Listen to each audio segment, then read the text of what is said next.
राम प्रसाद एक गांव में अपनी पत्नी अनीता के साथ रहता था।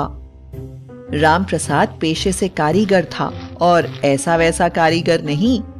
उसका नाम आसपास के गांव में बड़ी इज्जत के साथ लिया जाता, क्योंकि यह बात प्रसिद्ध थी कि उसकी बनाई बिल्डिंग बहुत मजबूत हुआ करती थी। पर पता नहीं क्यों राम प्रसाद अपनी वर्तमान स्थिति से संतुष्ट नहीं था। एक दिन वो काम करके घर आता है और उसका बुझा हुआ चेहरा देखकर उसकी पत्नी पूछती है, क्या हुआ जी, तुम्हारा चेहरा बुझा बुझा क्यों लग रहा है? क्या बताऊं, इस काम में मन नहीं लगता। ऐसा क्यों जी? 4 पीढ़ी पहले मेरे पूर्वजों ने यह काम शुरू किया था। तब भी हमारे पास गांव में एक झोपड़पट्टी थी। आज भी हमारे पास गांव में एक झोपड़पट्टी है। हम दूसरों के लिए महल बनाते हैं, पर हमारे लिए सिर्फ एक झोपड़पट्टी है। कारीगर की कमाई भी इतनी नहीं कि झोपड़पट्टी को पक्का कर लिया जाए। चिंता मत करो जी, हमारी मेहनत एक दिन रंग लाएगी।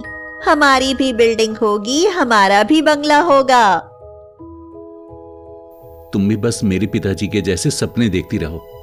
वो भी सपने देखते देखते ऊपर चले गए और हम भी सपने देखते देखते ऊपर ही चले जाएंगे। पति पत्नी आपस में बात कर ही रहे होते हैं कि तभी सेठ चिंतामणि का आदमी राम प्रसाद को बुलाने आता है। वो राम प्रसाद को बताता है कि सेठ जी उसे तुरंत बुला रहे हैं, कोई महत्वपूर्ण काम है। राम प्रसाद तुरंत सेठ जी के घर की तरफ निकल जाता है। राम प्रसाद का सेठ चिंतामणि से पुराना रिश्ता है। राम प्रसाद के पूर्वज सेठ चिंतामणि के पूर्वजों के जमाने से उनके घर बनाते आ रहे हैं। सेठ चिंतामणि और उनका परिवार हमेशा राम प्रसाद को यथाउचित आदर देता आ रहा है। कुछ ही देर में राम प्रसाद सेठ चिंतामणि के घर पहुंच जाता है। क्या हुआ मालिक, मुझे कैसे याद किया? भाई राम प्रसाद, तुमने हमारे लिए दर्जनों बंगले बनाए हैं। तुम अपने पूर्वजों के जमाने से हमारे यहाँ काम कर रहे हो और इसी बात को आगे बढ़ाते हुए हम आज तुम्हारे सामने एक निवेदन लेकर आए हैं। निवेदन कैसा मालिक? आप तो बड़े हैं, आदेश दे सकते हैं। बताइए मालिक, मैं आपकी क्या सेवा कर सकता हूं? राम प्रसाद, हम जिस जगह पर खड़े हैं उसी जगह पर मुझे एक नया बंगला बनवाना है, पर शर्त यह है कि यह बंगला इतना मजबूत हो कि अगले 100 साल तक इसका कुछ ना हो। जैसा मालिक की इच्छा। मैं अपनी तरफ से पूरी मेहनत और ईमानदारी से काम करूंगा। हमें इस बात पर कोई शक नहीं है। राम प्रसाद, ये लो पैसे, और इसके अलावा अगर और जरूरत पड़े तो मांग लेना। राम प्रसाद अपने काम में लग जाता है, पर वह जब काम शुरू कर रहा होता है तो उसके दिमाग में एक बात आती है कि आखिर कब तक वह दूसरों का बंगला बनाते रहेगा। और इसी कारण शायद उसके दिमाग में एक बेईमानी भरा ख्याल आता है। वह सोचता है कि जितने पैसे सेठ जी ने दिए हैं उसके आधे में वह ऐसा बंगला बना सकता है जो 2-3 साल चल जाए। सेठ जी को इससे क्या फर्क पड़ेगा, उनके पास तो दर्जनों बंगले हैं। और बाकी बचे हुए पैसों से राम प्रसाद बाजू के गांव में अपना मजबूत बंगला बना लेगा और उसकी पुश्तों का बंगले में रहने का सपना पूरा हो जाएगा। राम प्रसाद इसी जुगाड़ में लग जाता है।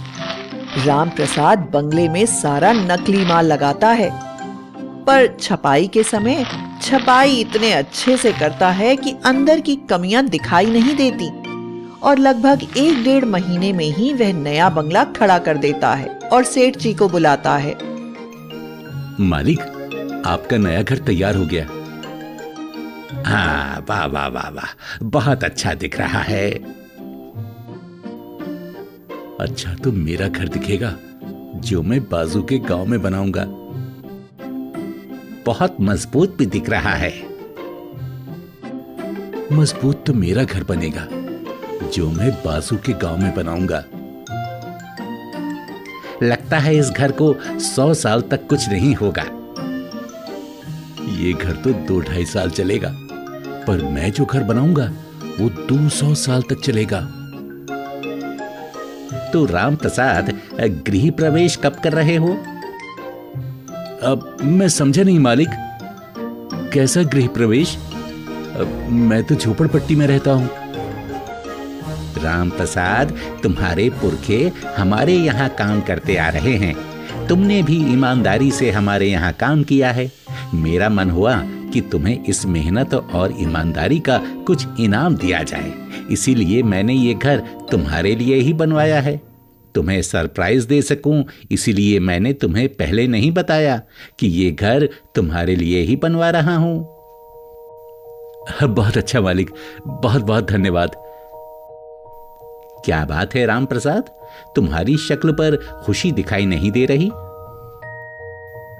शक्ल पर नहीं दिखाई दे रही मालिक, पर अंदर से बहुत खुश हूं। राम प्रसाद अद्भुत धर्म संकट में फंस जाता है।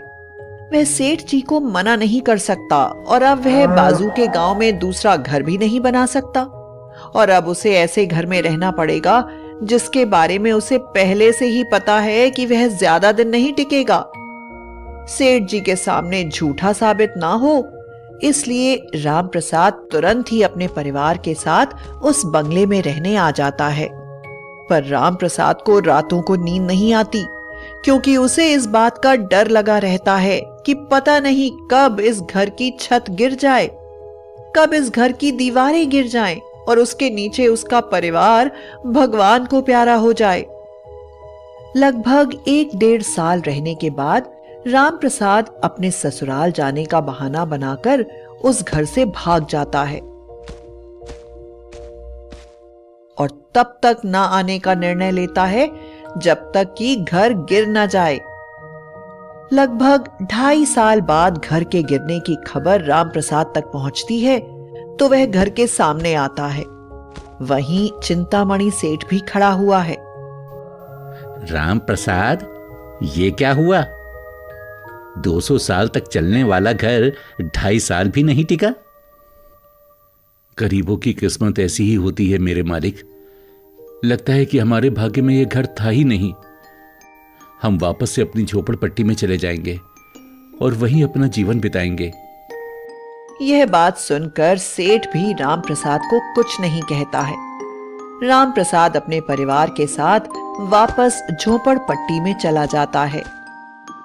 उसे इस बात की शिक्षा मिल जाती है कि काम बड़ा हो या छोटा, पूरी ईमानदारी से करना चाहिए और वक्त से पहले और किस्मत से ज्यादा किसी को नहीं मिलने वाला। इसलिए किसी भी तरह के लालच में आकर बेईमानी नहीं करनी चाहिए। बचे हुए पैसे राम प्रसाद को खुशी की जगह दुख देने लगते हैं, तो वह उन पैसों से अपने घर के पास ही एक छोटा सा मंदिर बनवा देता है और वापस अपने काम में ईमानदारी से लग जाता है। हो सकता है कि एक दिन फिर से बंगला बने राम प्रसाद का, पर इस बार वह उसकी मेहनत के पैसों से बनेगा